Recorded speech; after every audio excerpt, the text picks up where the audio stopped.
श्रीमद् भगवत गीता में चारों वेदों, उपनिषदों, सभी धर्म ग्रंथों का सार है। इसलिए श्रीमद् भगवत गीता हिंदुओं का सर्वश्रेष्ठ ग्रंथ माना जाता है। श्रीमद् भगवत गीता में 18 अध्याय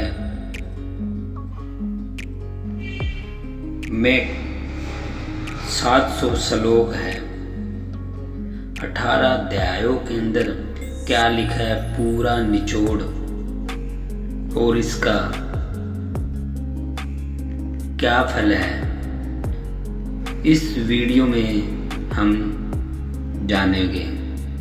कौन से अध्याय में क्या लिखा हुआ है, इसका पूरा निचोड़ लेकर आए हैं हम। पूरे विस्तार पूर्वक आपको हम बताएंगे। सबसे पहला अध्याय जिसका नाम है अर्जुन विषाद योग। इस अध्याय में दोनों सेनाओं के प्रधान शूरवीरों की गणना सामर्थ्य और शंख ध्वनि का कथन, अर्जुन द्वारा सेना निरीक्षण का प्रसंग और अपने ही बांधुओं को सामने खड़ा देखकर मोह से व्याप्त हुए अर्जुन कायरत स्नेह और शोक युक्त वचन है। इसे अर्जुन कहता है कि यदि मैं अपने ही बंधुओं को मारकर विजय भी प्राप्त कर लेता हूँ तो यह मुझे सुख नहीं पश्चाताप ही देगी। दूसरा अध्याय जिसका नाम है सांख्य योग, उसमें क्या लिखा है आइए जानते हैं। इसमें श्री कृष्ण जी कहते हैं, इस असमय यह बातें करना उचित नहीं, क्योंकि अब तो सामने युद्ध थोप ही दिया गया है। आप यदि तुम नहीं लड़ोगे तो मारे जाओगे। अर्जुन हर तरह से युद्ध को छोड़कर जाने की बात कहता है। तब श्री कृष्ण जी कहते हैं, अब युद्ध से विमुख होना नपुंसकता और कायरता है। इसी चर्चा में श्री कृष्ण अर्जुन को आत्मा की अमरता के बारे में बताते हैं और कहते हैं कि आत्मा का कभी वध नहीं किया जा सकता और तू जिनके मारे जाने की शोक करने की बात कर रहा है वह उनका शरीर है जिसे आज नहीं तो कल मर ही जाना है। इसलिए जय पराजय, लाभ हानि और सुख दुख को समान समझकर इसके बाद युद्ध के लिए तैयार हो जाओ। इसी अध्याय में श्री कृष्ण सांख्य योग और स्थिर बुद्धि पुरुष के लक्षण का वर्णन करते हैं। तीसरे अध्याय में जिसका कर्म योग नाम से जाना जाता है, इसमें ज्ञान योग और कर्म योग के अनुसार जीवन में अनासक्त भाव से नियतम कर्म करने की श्रेष्ठता का निरूपण किया गया है। इसमें कर्मों का गंभीर विवेचन किया गया है। अज्ञानी और ज्ञानवान के लक्षण तथा राग द्वेष से रहित होकर कर्म करने के लिए प्रेरणा की बातें कही गई है। इस अध्याय में हिंदू धर्म के कर्म के सिद्धांत का पूरा निचोड़ लिखा हुआ है। इससे यह प्रकट होता है कि हिंदू धर्म कर्मवादी धर्म है, भाग्यवादी नहीं। श्री कृष्ण जी कहते हैं कि वास्तव में संपूर्ण कर्म सब प्रकार से प्रकृति के गुणों द्वारा किए जाते हैं, जो कि कार्य और कारण की एक ही श्रृंखला है। आगे चौथे अध्याय में क्या लिखा हुआ है, जिसको ज्ञान कर्म संन्यास योग नाम से जाना जाता है। इसमें ज्ञान कर्म और संन्यास योग का वर्णन है। सगुण भगवान का प्रभाव और कर्म योग का विषय, योगी महात्मा पुरुषों के आचरण और उनकी महिमा, फल सहित पृथक पृथक यज्ञों में का कथन और ज्ञान की महिमा का वर्णन किया गया है। आगे 5वें अध्याय में बताया गया है, जिसका नाम कर्म संन्यास योग नाम से जाना जाता है। इसमें सांख्य योग और कर्म योग का निर्णय, सांख्य योगी और कर्म योगी के लक्षण और उनकी महिमा, ज्ञान योग का विषय और भक्ति सहित ध्यान योग का वर्णन किया गया है। उपरोक्त सभी योगों के वर्णन में अध्यात्म, ईश्वर, मोक्ष, आत्मा, धर्म, नियम आदि का वर्णन है। किसी भी प्रकार के युद्ध या युद्ध करने का नहीं है।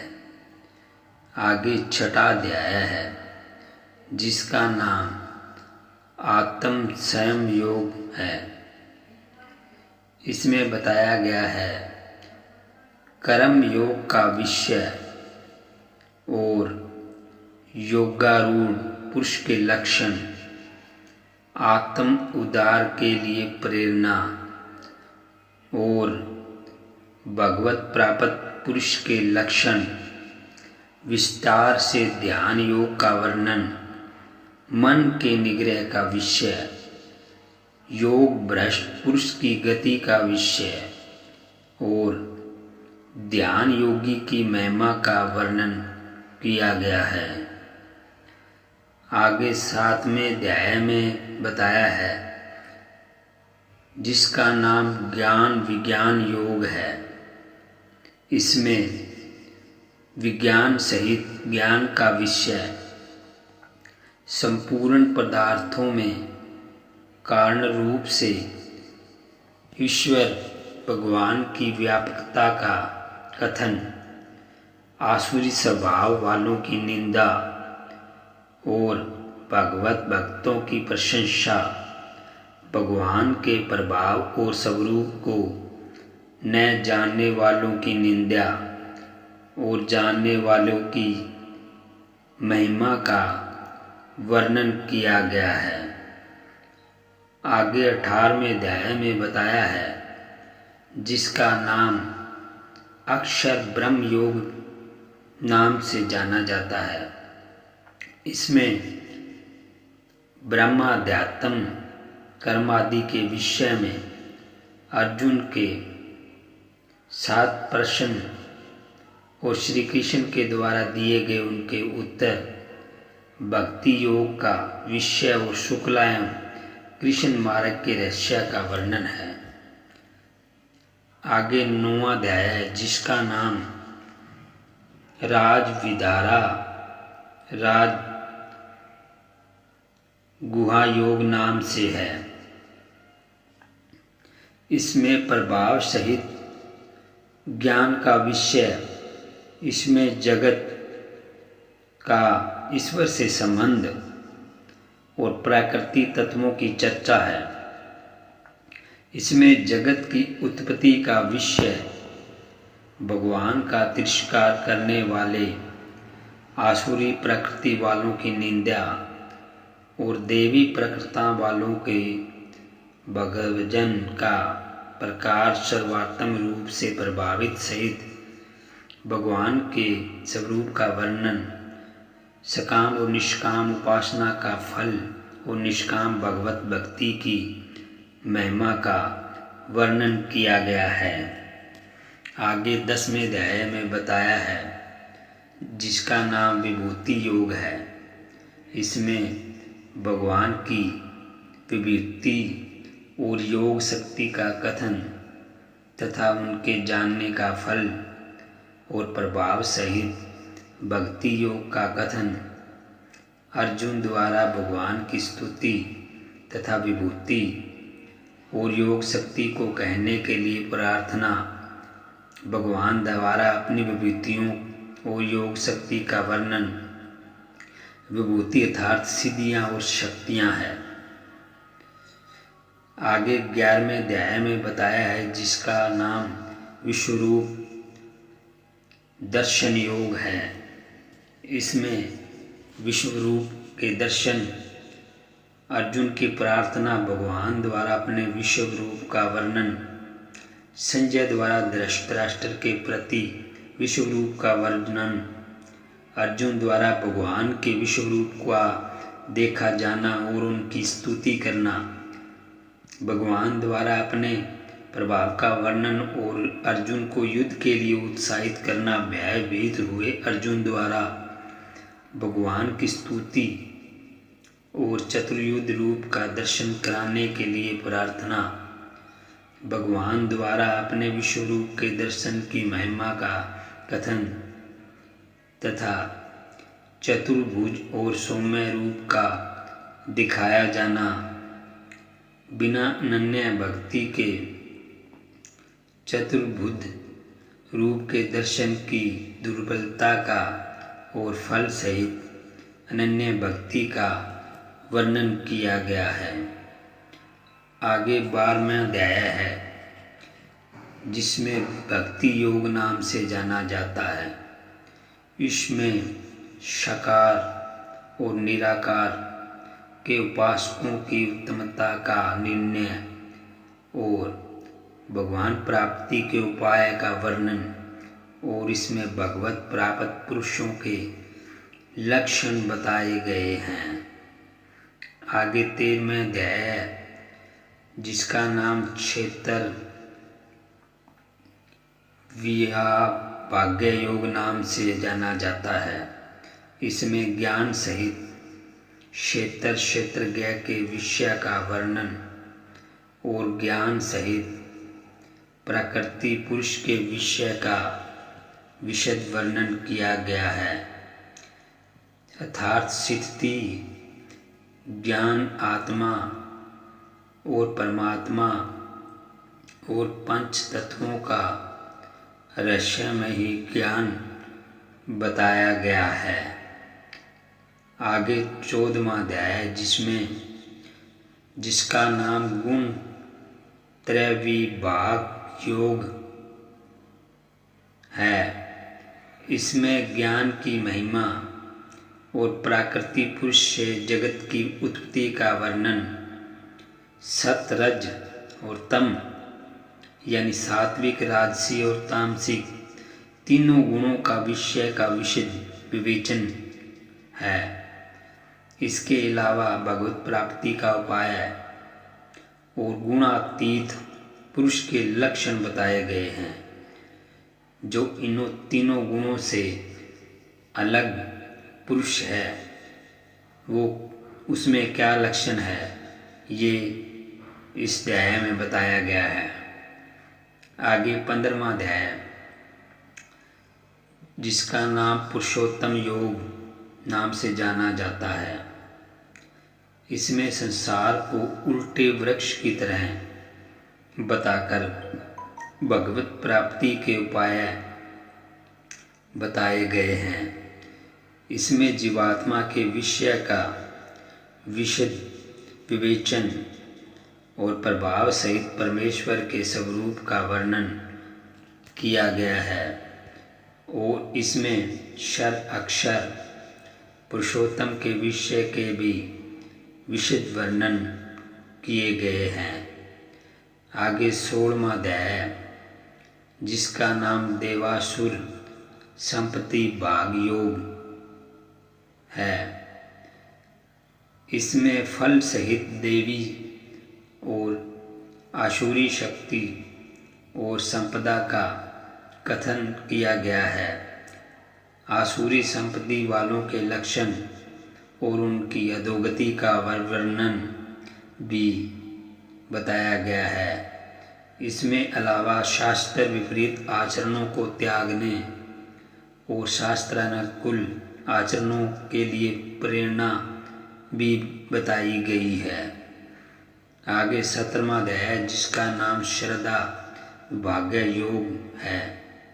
इसमें श्रद्धा का और शास्त्र विपरीत घोर तप करने वालों के विषय का वर्णन किया गया है।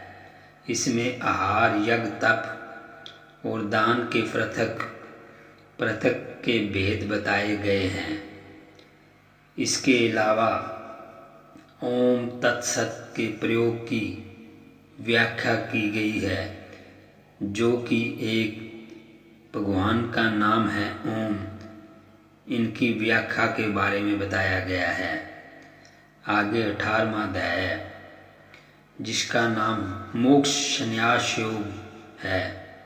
इसमें त्याग का विशद वर्णन, यानी शरीर, तीनों लोग, इनको त्याग का वर्णन और कर्मों के होने में सांख्य सिद्धांत का कथन, तीनों गुणों यानी तामसिक, राजसी और सात्विक यानी तमोगुण, रजोगुण और सतोगुण, इनके अनुसार ज्ञान, कर्म, कर्ता, बुद्धि, धृति और सुख के पृथक पृथक भेद का वर्णन बताया गया है और फल सहित वर्णन, धर्म के विषय का वर्णन, ज्ञान निष्ठा का वर्णन, भक्ति सहित कर्मयोग का विवेचन और अंत में गीता जी के महात्म्य का वर्णन भी किया गया है। तो ये 18 अध्याय का पूरा निचोड़ है कि कौन से अध्याय में क्या बताया गया है। अगर आपने पूरा गीता के बारे में वीडियो में सुना है तो वीडियो को लाइक करके जाना, और अंत में हम कहते हैं कि चैनल को ज़रूर सब्सक्राइब करें ऐसी धार्मिक सनातन की वीडियो देखने के लिए।